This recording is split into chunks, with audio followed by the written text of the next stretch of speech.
But I hope ukipata mtu hutamtoka juu ya kukua hana kakitu. If you think about life ni kama it's a bus. So like everyone has the exactly akifika stalipwa na nini. Sasa juu in fact the funny thing is that's not where he even started. Hi guys, welcome back to my YouTube channel. It's your girl Sally Kimotho. If you're new here, make sure you subscribe. If you're a returning subscriber, thank you so much for the love, for the support. Thank you for always choosing to consume my content. Yes guys, so today I'm in a studio. I'm shooting from 40 Mile Studio. It's located in Clay City Building, third floor. And today I'm not here alone. I'm joined with this amazing friend of mine. And atatuambia vile anaitwa. So thank you, Sally, for having me. Yes, Paul Juguna in the building. Yes, and I'm ready for the show. Okay. Yes. How do you feel to be here?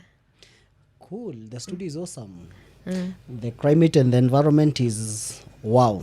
So you're going to nice say, place. I'm humbled. Like I get to appear in your channel.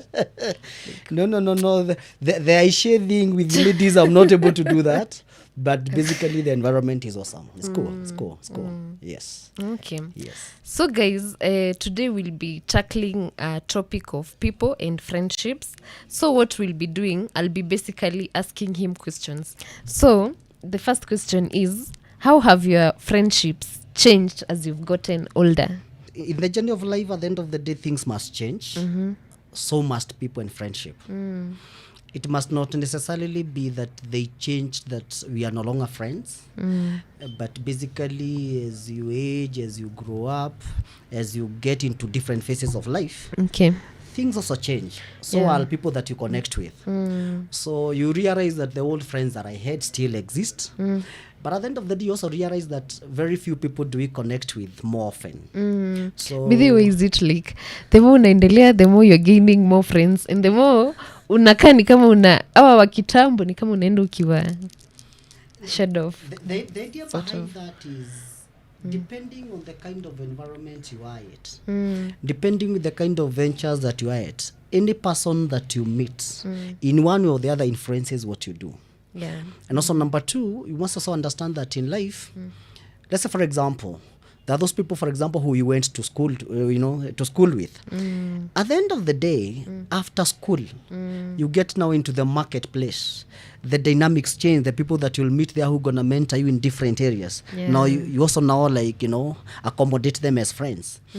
But in the journey of life, you realize not that you're enemies, but there are those people also you realize that you don't engage more often than the way you used to, based on so many other things. Maybe you don't share so much in so much interest in common, and that is tantamount to change in life.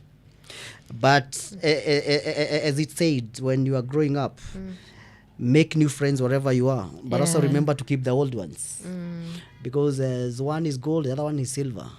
For example, there are people who are my childhood friends who we are still good buddies friends. Until today. You are like, anything that is happening in my life they will know. The others that have come along the way, they just came for a phase. We no longer connect unless when they are like major activities. That's when we engage. But also when you also mature, at least your circle of friends becomes more linear, more smaller. For a reason, because you also realize you become more focused. You know what you want and what who carries those kind of aspirations and interest. Basically, that's how it works.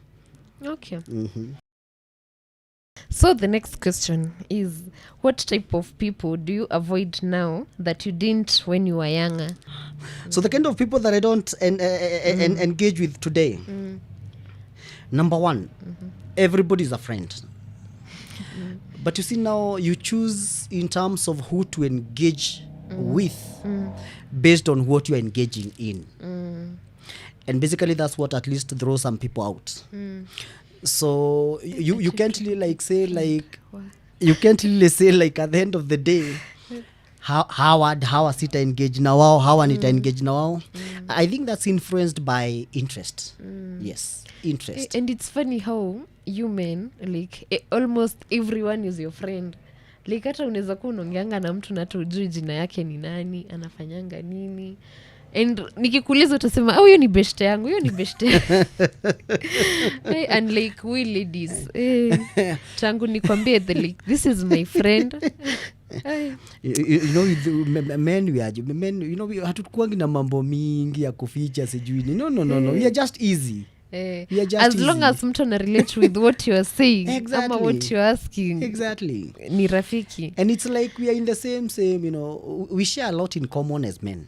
Now apart from now what we call now the specialization in terms of I'm specialized in these and 1 to 3 I'm things doing, but basically some of the challenges that men generally face in life are you're similar. married.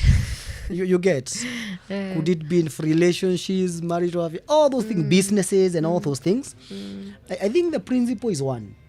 The principle is one. Alafu kuna sisi sasa like lakini you guys, me I admire how you guys you relate with everyone, and like sisi hutaki kuongea na huyu, hutaki kuona huyu, sijui alikufanyia nini, alikukosea. No, you know, with men we are never carried so much with emotions. However, there are still a group of a certain percentage of men who will be carried away by emotions. But majority of men, we are more logical. Yeah. So for me, for example, not to say that I'm not able to like engage or have a friendship with such a person, there must be a very valid reason why. But as you had asked, the prior question in terms of what kind of people that I don't engage with, straightforward, people who are negative in life personally, they become a baggage to me. You off. Exactly. You know, life is so much of energies. If somebody is emitting negative energy, that's not a person for me. Number 2, people who are so much crowded with fear in their mind. Hapana. Mwanaume anaitwa mwanaume juu ya ujasiri. So if you're not courageous and you're not willing to take risk in every sphere, for me, you are not part of my team. It's a turn off. There are times that you find you're not able to avoid them.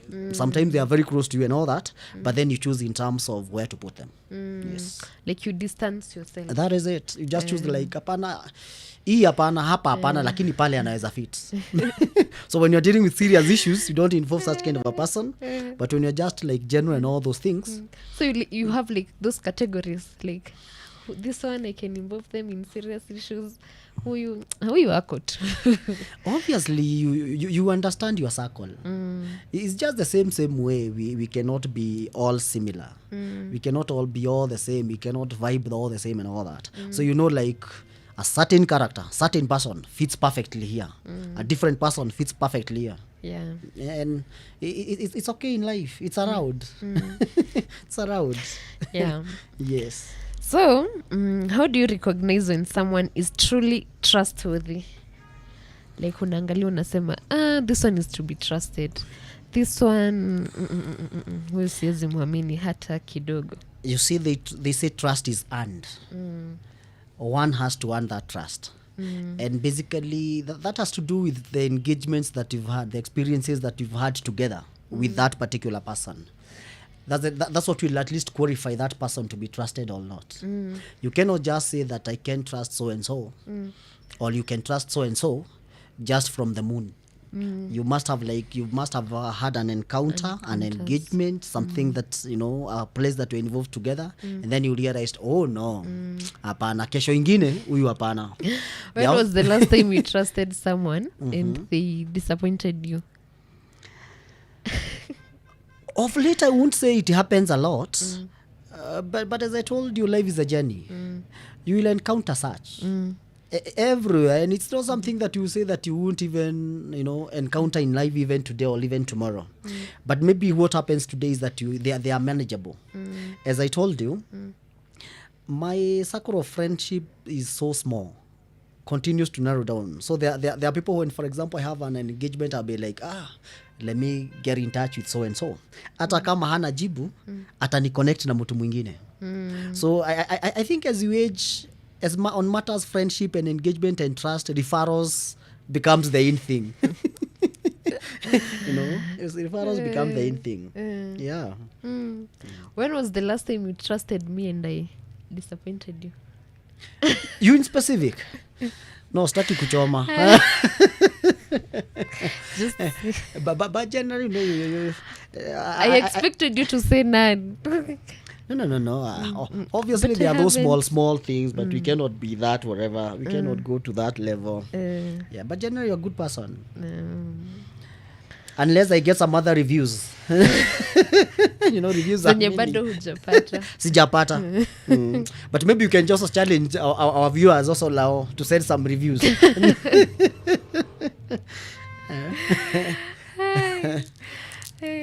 But okay, sifai kujitetea, unafaa ulan.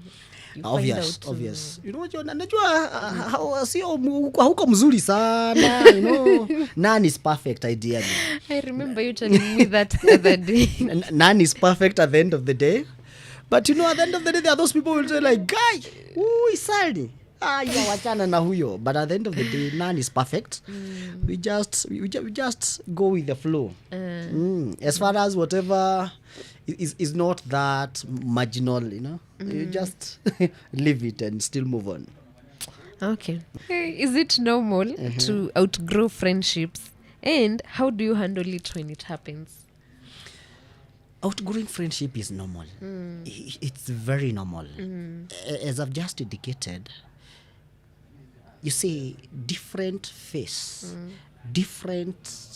in life calls for different people. Let me give an example. There were buddies who are very close to me. Why do you call everyone buddies? They're buddies, they're good friends. They're those people that were very close to me. Unajua buddies ni nini? Area. I don't want to go to the definition of it. I just want to go to the lingo aspect of it. Okay. So there are those friends that I had earlier when I was young, relatively young. Let me use the word relatively young, way young. So that Today, you're young now. Today, not quite young. Quite youngness is relative. Let's say, for example, there are those friends that I had when we were tukiwa Raima. We had friends in high school. We had friends in college and all that. And still I have other friends now that I'm in the marketplace. Now, as I told you, friendship basically must mirror something. What do I mean by the friendship must mirror something? Friendship by itself, why are you my friend? There comes a time in life whereby you attach friendship with a purpose and reason. So if we don't share anything in common, Why are we friends? you understand? If we don't share something in common, then it becomes very hard to say that we are yet friends. Yes, we are friends because we are not enemies. So, but and then I look at you from a point of my brother, my sister, as we are all. But at the end of the day, when we talk about friendship, it has to be pegged on something else. Something else, hata kama ni mushene tu, watu wanakula pamoja tu, siasa, you'll say like, I have political friends, I have business friends, I have sherehe friends. I have sherehe friends. It has to be pegged on something. Exactly. So in that respect, at the end of the day, friendship are meant to, sometimes you do away with some, you pick others. Yes. So it's okay for someone to outgrow them. Very okay. Not everybody who is meant to finish the journey with you of life. Everybody has his own face. Maybe it might happen, maybe in your life or somebody's life. I was playing a supportive role. When my role is done, if you think about life ni kama it's a bus, so like everyone has the exactly, akifika stage yake anashuka, tunachukua mwingine hapo. Na tunasema it was nice meeting you. In fact, personally, I take life to be a stage whereby when people are acting, there's like, this is your role. You're done with your role, another character comes in, he picks another role. That's how I feel life. But also I like the analogy of a bus. All of us, the destination, we could be in the same bus, but the destination is different. It's an interesting version. I like it. Yeah, but I think I should ask that question, though it's not falling under our topic. It's kinda out of the topic. What's one mistake you made professionally that ended up teaching you the most? Like your mistake yenye ulifanya ka job and ended up teaching you the most. I'm sure you. There could be several, but I think the major one, it must not necessarily be so much directed into all that. Because some other there are those things that happens that it was not even you are doing. There are those things that you come with, like it could be a natural phenomena or something like that. But I think in life, some of the lessons that I've learned, pesa ikipungua, pesa ikipungua, hiyo maneno inaisha hapo. A lot of friends will learn away they will from cut you. My friends. So and I've also come to learn that actually. Biashara zikianguka and then you don't have the right cash flow, unaachwa peke yako. Kutafuta ni wewe peke yako, lakini kutumia ni tukiwa wengi. That's a lesson that I've learned in life. Yes. And is it that people like when happen ile time uko sawa, you have the money, everyone is there, but wait until ile time you have nothing, you have no money. Let me tell you, you even don't have to blame people. I've learned a principle in life that people follow value. So if you are not valuable, basically value sells. If you are not of value to me, obviously nitakuchunja. If I'm not of any value to you, you'll also like do the same to me. So sometimes we blame people. We may like complain like people left me, people left us, or something like that. But at the end of the day, if I'm not valuable to you, kwani tuwestanie time? Men and people, men in general, I mean both genders, they follow value. If you're not of value, people will run away from you. What end and be you? Oh, my friends. Unacho hivyo peke yako. If you want to know that, even in marriage setups, even in relationship setups, so to speak, if I'm not able to take care of the responsibilities that I have, utatokwa. So basically, men generally follow value. But I feel like that has become like that nowadays. You're married, like if you're not being able to provide, na kuacha. But like I feel like kitambo, like people are not doing that. Like the woman would come through for the man, and I'm support and I'm saying. But nowadays, I really don't think it's nowadays. Life has always been like that. Now it's only that at a certain stage hapo ndipo wewe umejua hiyo maneno. You get, eh? But even if you go to Asian times. Really? Yes, even if you go to Asian times. Let me put it this way. If, for example, you think about, for example, the African setup of marriage, you realize bibi alikuwa anakaa nyumbani, anazaa, analea watoto, ana take care of the homestead. That by itself is value. Yeah. Kwa mwanaume, that is value at the end of the day, because if it was not value, hiyo majukumu yote anafanya, you may not be able, by that time they never used to quantify it in terms of money. But if you look at it critically today, that also adds up to money. Because it's a value, it's a service that you are tendering, it's a service that you're offering.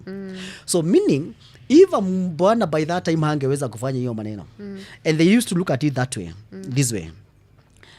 Nimekuwa, nimekupatia mahali pa kuishi, hata kama by that time there was not so much about renting and all that. So basically if I marry you, I'll take you home. Mahali nimejenga kanyumba kule Gishagi and all that, nitakupatia shamba ya kulima, nitakununulia mifugo, uko ukiangalia hapo. So at the end of the day, you cannot say that that lady had no value. Number two, there is no way that you'll also say that the man was not valuable, because hizo vitu nimekupatia ni zangu, nimekupatia uzitumie. So at the end of the day, I'm still of value. Hata nisipoleta kitu ingine kutoka na huko. Nimekuachia ng'ombe, maziwa mnakunywa huko. Na ingine mnauza, mnapata chakula. Are you getting? So it has always been there. The only difference today, why at least I think there's that conversation about money and all that, is simply because now you see also women now has gotten into the conventional, employment, opportunities. Unajua kitambo alikuwa tu anakaa nyumbani. So today unapata you are working, I'm also working, anybody else is working and all that. So sasa hakuna ng'ombe, wendi kuvuga ng'ombe and all that. So nisipoleta pesa sasa tutakula nini? Unanditoka tu. Yeah. Women have become more empowered. True. Which is also a good thing if you look at it. Yeah. It's also a good thing. Everything has its own merit and demerit, but to a greater extent I think it's a good thing. Why? It's a good thing. It's a good thing for women being able, for example, to to stand on their own ground. Being empowered is a good thing, because at the end of the day, if you're not, exploitation sometimes becomes eminent. Yes, abuse also becomes eminent. Yeah. So but when you're empowered, you are right. The aspect or the level of abuse and exploitation goes lower a bit. Because if you're not, you'll have to depend on someone. Yeah. And when you're dependent, kuabusiwa inakuanga juu sana. Juu sana. Okay. But I hope ukipata mtu hutamtoka juu ya kukua hana kakitu. On a lighter note though. Naka kumtoka. No, things happen. Things happen. This S word happens. So things happen. But also lazima uangalie. Kuna mahali utaangalie uone, huyu hata nikimpatia chance. Hakuna mahali anaenda, but then kuna mwingine utaangalia uone, there is hope. Hata kama sahi hako sawa, at least someday atakuwa poa. You see also that's also tantamount to your judgment. One's judgment could also be right or wrong in either way. Somebody could seem promising today. I've seen people who seemed promising some time back. But then you meet with them and then you ask like, God, what happened? What the hell did happen? There are those people that you sometimes meet and previously you never saw like as if they were ambitious or they were headed anywhere. But today there are some there are people somewhere today. So it all depends. Yeah. But as they say, women are so much, they have the intuition. Use your intuition when that time comes. Yes. When that time comes. About 8 years from now. Wow. It's not far. 2 elections. Far. Just the other, tumechagua mtu mwingine hapa the other day. Na sasa tunamwambia aende. Ati yake inaisha. Sasa tutaki kusema ni nini. So 8 years is just such a short time, but also a very long time depending on how you take good advantage of it. How you spend that 8 years, it's dependent on you. That's what will dictate whether it was a long time or a very short time. Yes. Okay. What do you think makes a person worth keeping in your life long term? Bottom line, value. Value. And when I mean by value, I don't just mean money. What I mean by value is, for example, is there something that I gain from you? Could it be even words? Could it be even solutions? Could it even be like just the peer thing, being there for me? All those things. That is the bottom line. If you're not of value to me, you are not worth being within my circle. Bottom line. Within your small circle. Exactly. Exactly. So I think value is of importance to everyone, because mimi ni rafiki yako kwa nini? What am I getting? Ama what are you adding because you're a friend in my life? In fact, if you want to downplay value, do it at your own peril. There's a certain, I'm not religious, but I'm a believer. This was a question, somebody has asked that question to Christ himself. Somebody asked that question to Jesus was asked that question by Peter. Now that we followed you. Tutalipwa na nini? Sasa juu in fact, the funny thing is, that's not where he even started. This is what he said. Now that you've left. Sasa juu umetuacha. Hapana. Sasa juu tumeacha mambo zetu.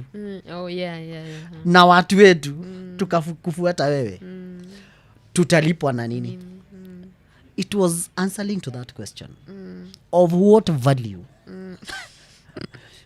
will it be me with being with you, whereas you've already left all that we had? So the question of value is key. Is key. And even leave alone that, even me following Christ, it's pegged on value. It's also pegged on value in terms of amenisamehea dhambi, si unajua ni kama mtu amenilipia, you know, a certain debt that I had. Is that not value? It is. So everything, friendship must be pegged on value. Yeah. Okay. How are you feeling so far? So good. So far so good. It's cool. Might have 2 questions. but I'm good. Ask. I'm good. I'm good. Amizu tuliza off camera. Hata pengine hata tukitoka off camera itakuwa imeisha yote. Just exhaust what. Sinanga maswali mimi. Napana mimi sinanga maswali. Usikwe wale watu wa ati nilikuwa na kitu nilikuwa nataka kukuambia. Alafu nikikuuliza unaanza kuniambia ama acha tu nitakwambia yote. Sasa mbona ulikuwa unaniambia uko na kitu unataka kuniambia? I don't know if ushi encounter how wanakwambia Sally, I wanted to tell you something. Okay, unamwambia okay, tell me. Then anakwambia ama nimeona niache kukuambia sahi. Have you ever have to cut someone off for your peace? Many, my friends. Oh, let's go there. No. He's so many. That's a day-to-day thing. You know, sometimes you even don't cut off people completely. Practical example. I may find you in being moody. Not that we're enemies, but I just excuse you for that particular time for the sake of my peace. So these are decisions that you make each and every day. There's nothing like you'll say like huyo hatuongeagi kwa sababu hapana, but then you're like each and every day you make that decision regardless of how close a person can be. By the way, there are times that you feel now you only need your own space, you time. So you cut everybody else you know, off for that particular, maybe for a day, for some hours, for a week, or that kind of a thing. So it's something that happens every day and it should continue happening. It should. Have you ever cut someone for long? Ama absolutely. Unasema huyu sitawai. Absolutely. In fact, some of the instances, they just happen so natural. Tulikuwa tunaongea, inaendana unapata hamuongeangi, inaisha tu hivyo. You know? Like hivyo tu like hamna. Yeah, hata hauna beef, it just dies. It just, I think there are those friendship that also undergoes natural death. Hii haikuwa gonjwa. Ni Mungu tu ameamua. Ni Mungu tu ameamua ishe. It happens a lot. There are those ones that will be very deliberate. As I told you, for example, if I realize that someone is toxic and all those things, now those ones I'll be very deliberate. Like what you've been doing. Are you getting? There are those that you may explain and there are those that you may not explain. But sometimes you become very deliberate in like cutting off those kind of things. Yeah, manze kwanza ile miaka niko nayo mambo ya toxicity hapana. Me, I want to live a life, man. Hii maisha manze na venye ni ngumu and then ulete muziko ingine hapana. Just be easy. Be easy. If you realize a certain environment is being toxic, is not conducive for you. By the way, sometimes it even don't require you cutting off people. Sometimes it requires you cutting off from them. Cutting yourself off from them. Oh, like wewe unajitoa. Sio lazima uatoe, wewe jitoe pia. You know, it all depends in terms of who is more easier kujitoa ama kutoka. See, sometimes unajitoa wewe mwenyewe. I get, yeah. For example, if I realize I'm in a toxic relationship, for example, sio lazima nigoja ni kumutoa. Si mimi najitoa. Unamwacha tu akiwa peke yake, hata ujali. No, najari sana diposa nimejitoa.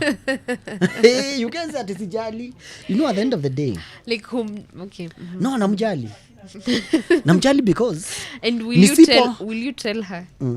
Nisipo jijali, why are you insisting her? Sio lazima akue whatever. So the point is, it must not be that relationship that you're talking about. But the point is, when nikijijali pia najali mwingine. if I decide to leave something or a certain group of people for my peace, imagine I'm also protecting them. Why? Because if I'm not, if we get all of us get toxic, then it becomes worse for us all. So pengine nikijitoa, it will also be like part of kumjali pia. Ujaijipata hapo? All right. You are a very unique character. Mimi nimejipata huko mara mingi. Ni kama hizi streets. And this happens in terms of a close board. Relationships are so broad and also diverse. Could it be in business, even in family kind of relationship, normal friendship? All these things happen. That's very normal. Very normal. And are there friendships you wish you had held on to or let go of sooner? Like ukona hizo relationships zenye you feel like maybe by the way I should just have let go of like kitambo, like I've just left them now but ningefanya hivyo kitambo, ningeziacha. I won't say there is. However, there are people, for example, that you'll meet and you're like, man, that guy, it would not have been good for him to leave that fast. Because you get, and this is a feeling sometimes you'll get in life. You realize maybe I met so-and-so. He was of value to me, but at that time I never knew. Now later on. So you are like, oh wow, I wish I get that kind of a friend now that I'm in the light now. You get. So just the same way we say, like there are opportunities that sometimes you lose out of ignorance or immaturity, if I may say that. But when you become of age, you realize, by the way, so and so was an asset to me. I wish I held on to him until today. So there are those kind of instances. But at the end of the day, the beauty of life is just you just move on. You look for some other new whatever. Because value though rare inapatikananga ukiitafuta. Na hata ukitapata mtu alienda alikutoka na lakini you realize that person, he or she was of value, there's always an opportunity to just connect with that kind of a person later. Take the risk again and pay the price. Mtafute. Na ukipata alishaendelea hamwezi mkaonana, tafuta mwingine, mtu sio mmoja tu kama nini. There are people. Friends will always be there. Friends will always be there. But then there are also those ones who are loyal. There are those who are trusted. Forget about even trust. There are those who will always stand by you. Yes. Time not will many, but very few. Though. There are not that many. Yes. Hata wafai wakue wengi.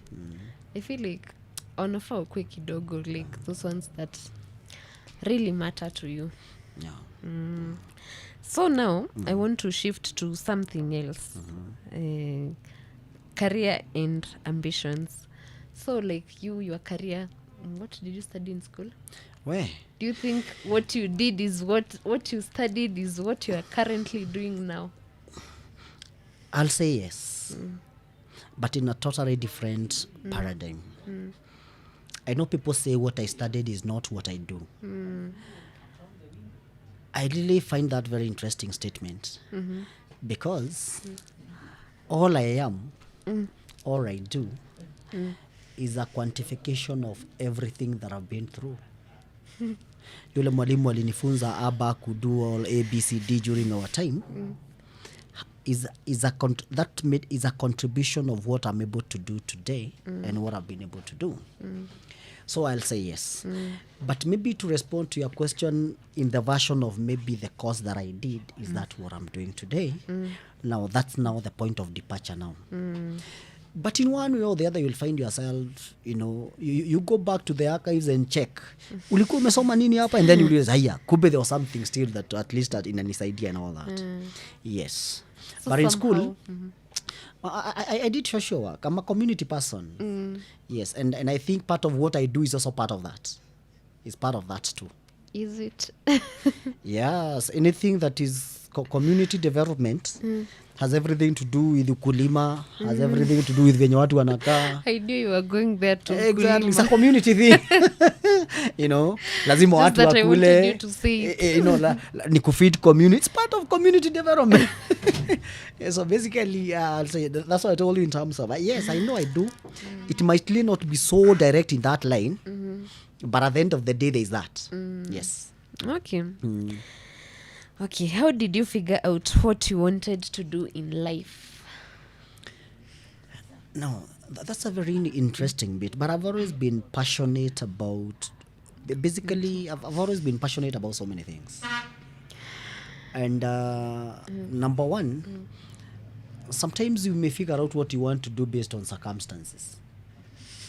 There are environments that you find yourself, and you find yourself just getting accustomed to what happens within those kind of environments. The others will be like, mi natakanga kufanya kitu fulani, unaenda mahali unaweza ipata. But at the end of the day, you had to look at the bigger picture. And that bigger picture is based in so many things. There are so many considerations to put across. But I think for me, passion took over. Yeah, for me, passion took over. I think what I do, I've done it for quite a number of years.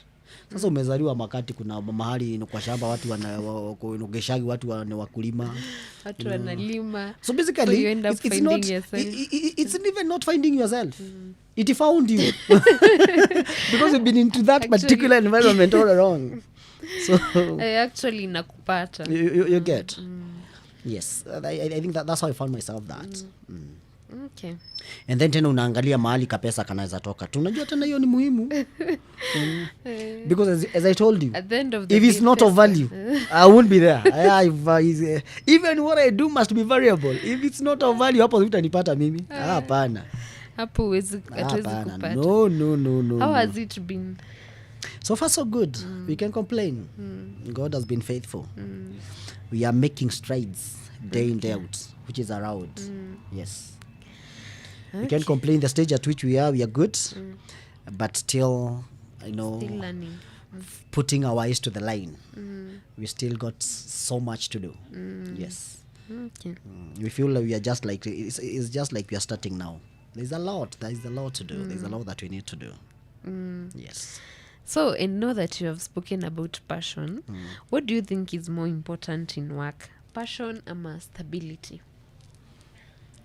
No, it depends. It depends who is looking at that question. So to me, who is doing that particular assignment, generally every man will first of all go for what we call stability first. And then, by the way,